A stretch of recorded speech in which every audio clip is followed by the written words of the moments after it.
Hi guys, today we are going to find out, what if Shakespeare was actually a woman? You're standing in a dusty archive beneath the British Library, your hands trembling as you hold a leather-bound journal that's about to shatter everything you thought you knew about literature. The faded ink reveals intimate details that no male writer of the 1500s could have known. The precise agony of childbirth, the suffocating weight of corsets, the terror of walking alone through London's dark alleys.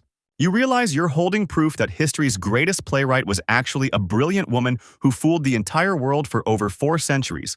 And frankly, you probably won't survive the academic scandal this will unleash.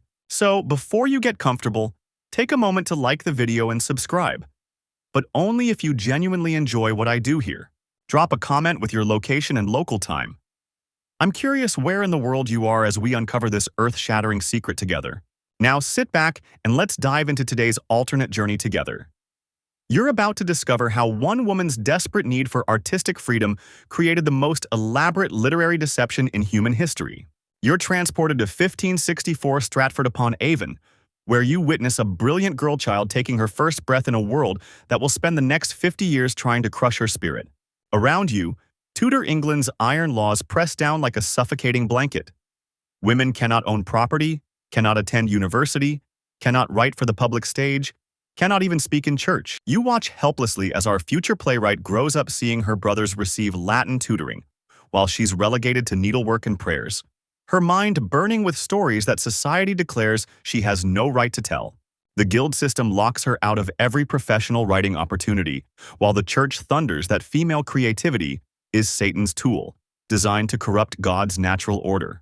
You feel her rage building as she realizes that in this world, a woman's words are worthless unless filtered through a man's voice, her thoughts dismissed as hysteria, her imagination branded as witchcraft.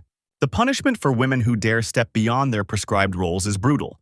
Public humiliation, financial ruin, or worse, accusations of heresy that could lead to the stake. Standing beside her as she turns 16, you understand why she begins sketching her desperate plan. If the world will only listen to men, then a man she must become. You follow her to Cambridge in 1580, where she spent months perfecting a deeper voice and studying how men walk, talk, and gesture in academic circles. Her transformation is remarkable.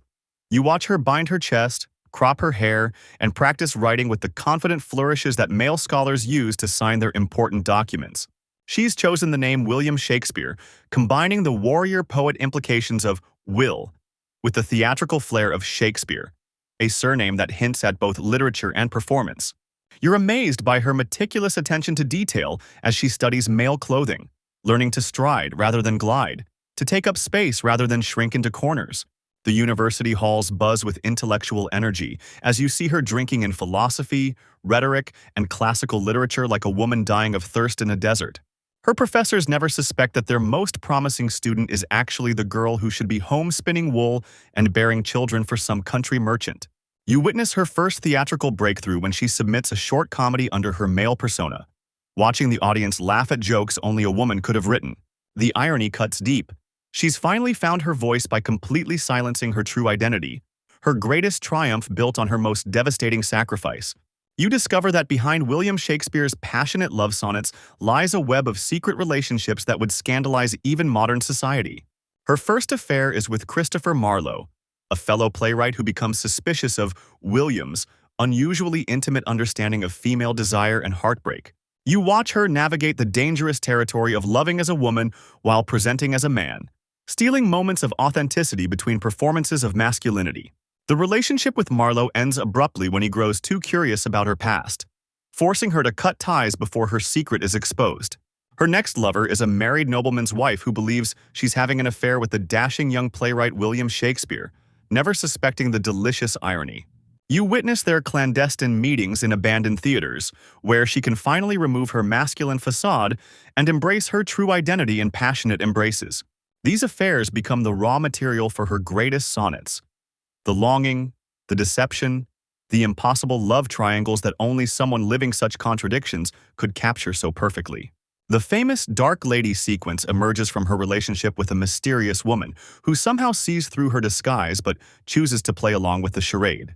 You uncover the secret network of theater people who become her lifeline, actors, stagehands, and fellow writers who gradually piece together her true identity but choose protection over profit. Richard Burbage, the lead actor of her company, is the first to discover her secret when he accidentally walks in on her changing costumes backstage. Instead of exposing her, Burbage becomes her most loyal guardian, creating elaborate cover stories and scheduling private rehearsals where she can direct without maintaining her masculine performance. You watch as the Globe Theatre transforms into a sanctuary where trusted allies help maintain her deception through carefully choreographed interactions with outsiders.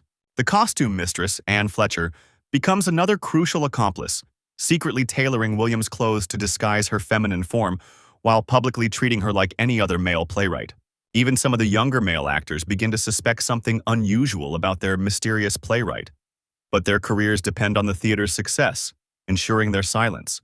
You witness coded conversations where theater members use subtle gestures and phrases to warn her when suspicious visitors or rival playwrights approach the building. This underground network operates like a well-rehearsed play itself, with each member knowing their role in protecting the greatest performance of the age, William Shakespeare's very existence. You witness her greatest creative period as she channels her double life into masterpieces that will outlive empires. Hamlet's internal conflicts mirror her own fractured identity perfectly. Writing Romeo and Juliet, she draws from the agony of her forbidden loves, crafting dialogue that captures both male and female perspectives with uncanny authenticity. Her experience hiding her true self transforms into Macbeth's themes of ambition and deception, as she understands better than anyone how false faces can hide what false hearts know.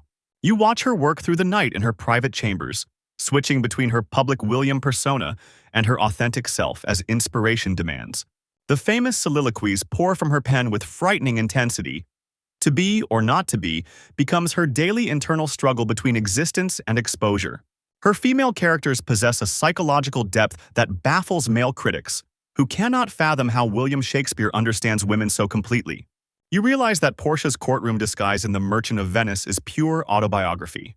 A brilliant woman forced to dress as a man, to have her voice heard in a male-dominated world.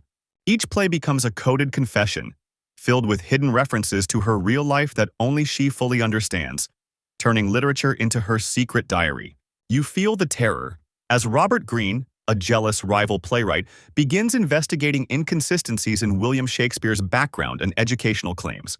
Greene notices that Shakespeare's plays contain intimate knowledge of court life and aristocratic customs that no provincial glover's son should possess. Your heart races as you watch her destroy letters and forge new documents when Greene starts questioning her supposed grammar school education in Stratford. The crisis deepens when a former servant from her family home nearly recognizes her at a London tavern, forcing her to flee mid-conversation.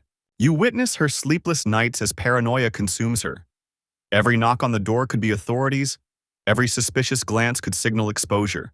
Her theater allies work overtime creating false witnesses and backdated records to support her fabricated masculine biography when official inquiries begin. The most dangerous moment comes when Ben Jonson, a brilliant contemporary poet, corners her after a performance and demands to know how she learned to write women's dialogue so convincingly. She escapes that encounter by claiming extensive conversations with her wife, but you see the calculating look in Jonson's eyes that suggests he's not entirely convinced. You discover that the mysterious, dark lady of Shakespeare's sonnets is actually Isabella Lanier, a poet who becomes the only person to fully know and accept her true identity. Their relationship begins when Isabella recognizes feminine handwriting disguised as masculine script in one of William's personal letters left carelessly on a tavern table. Instead of threatening exposure, Isabella approaches her with understanding. She too knows the suffocating limitations placed on women writers in their brutal age. You witness their secret meetings in Isabella's private garden, where she can finally drop all pretense and speak as woman to woman about art, love, and survival. Isabella becomes both lover and literary collaborator, helping refine the emotional authenticity that makes Shakespeare's female characters so remarkably believable. Their passionate affair inspires the most erotically charged sonnets in the English language, with Isabella serving as both muse and co-conspirator in the greatest deception ever conceived. You watch them develop a coded language of poetry that allows them to communicate their forbidden love through published verses that the public reads as heterosexual male fantasy. The relationship ultimately ends when Isabella grows tired of living in shadows, choosing to publish her own poetry under her real name rather than continue hiding behind masculine facades. You witness her final years as age makes maintaining the masculine facade increasingly difficult, her voice occasionally cracking back to its natural feminine register during heated arguments. The constant strain of living a double life has taken its toll. You see her hands shake as she applies theatrical makeup each morning to maintain William's appearance. Her health deteriorates rapidly from the stress of perpetual deception, frequent drinking to calm her nerves, and the physical demands of binding her aging body into masculine shapes. You watch her trusted allies begin making contingency plans, knowing that her death could expose the secret unless they orchestrate the perfect cover-up. The most heartbreaking moment comes when she writes her final sonnets about identity and truth, knowing they contain confessions the world will never understand. On her deathbed in 1616, she makes her inner circle swear sacred oaths to maintain the William Shakespeare myth, even commissioning a false burial monument.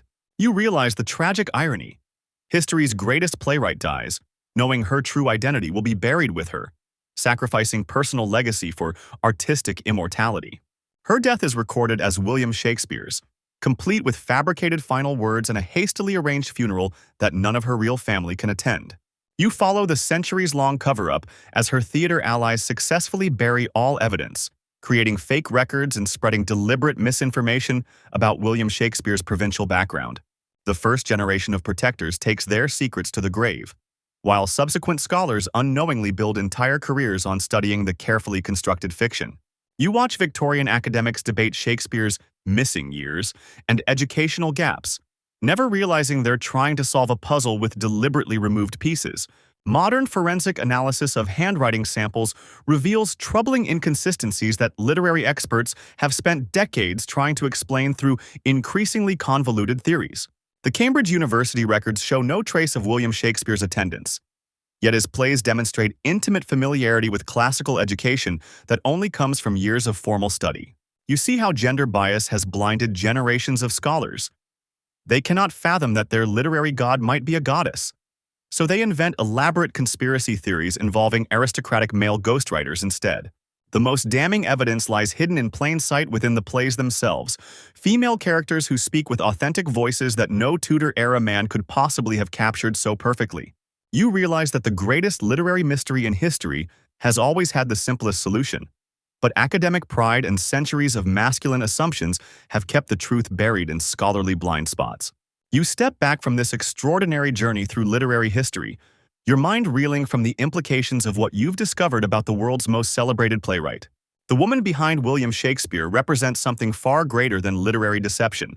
She embodies every brilliant mind that history has silenced, every creative soul forced to hide behind acceptable facades. Her story reveals the tragic cost of a world that wastes half its genius by accident of birth, where talent must masquerade as something else to find expression. You realize that if one woman could fool the entire world for 4 centuries, how many other great men of history might actually be brilliant women erased by systematic oppression? The plays endure not despite her deception, but because of the authentic human experience that only someone living such profound contradictions could capture with such devastating accuracy. Her greatest victory wasn't fooling the world. It was ensuring that her words would outlive the society that tried to silence her, speaking truth across centuries to audiences who could finally hear it. In the end, perhaps it doesn't matter who wrote the plays, but rather what they continue to teach us about love, loss, identity, and the eternal human struggle to be authentically ourselves. The question that haunts you now isn't whether Shakespeare was a woman, but how many other literary treasures we've lost to the crushing weight of social expectations and gender discrimination throughout history. What if we've been celebrating the wrong hero all along, and the real genius was someone who had to literally become someone else just to share her gifts with the world? Tell me in the comments, whose story do you think needs to be re-examined through this lens?